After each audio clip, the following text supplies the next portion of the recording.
Hello everyone and welcome back. In this video I want to talk to you about the Baker Act and whether criteria for Baker Acting somebody can be confused with a medical condition.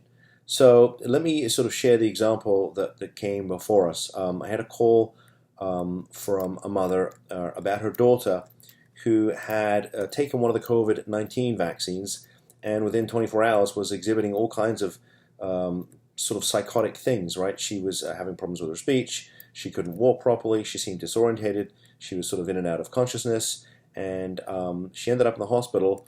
And the facility, Baker acted her. They kept her. She was there for, I think, 4 or 5 days before they released her.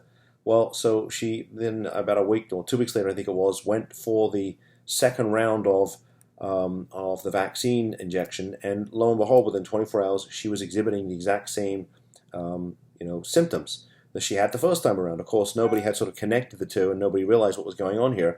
But needless to say, she ended up back in the hospital. And of course, the facility Baker acted her again. But this time they kept her for even longer. I think the call came in, she'd already been there for a week. And at that point, one of the doctors had said, yeah, we think this might be connected to the vaccine. And but needless to say, we're not going to let her go anyway. We're Baker acting her.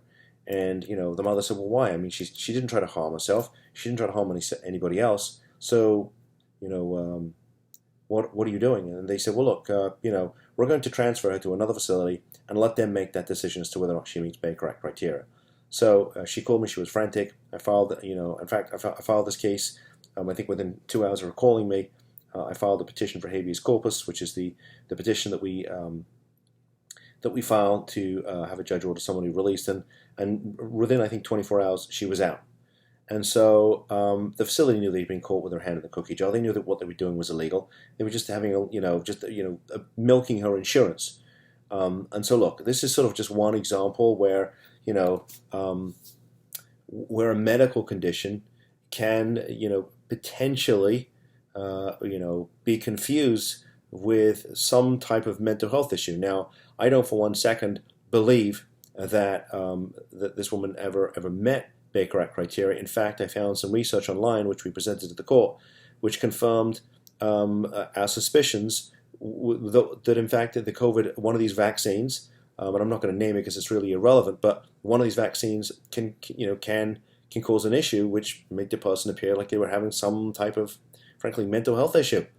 And so look, this isn't, I'm sure this is not the only example. I'm not pointing fingers at anybody who's taken a vaccine, but the long and short of it is that sometimes things can get confusing, okay? When somebody's having, what appears to be a mental health issue, it's not always crystal clear, and as a result, because there is such abuse in the Baker Act system, it led to abuse in this particular case. So if your loved one is in a facility and you don't think they should be there, give us a call, because time is of the essence, and the faster we move, the quicker your loved one will be out. And as I've said in other videos, the one that gets to the courthouse first, because they can also file, typically wins. So with that said, thanks for tuning in. See you in the next video. Bye-bye.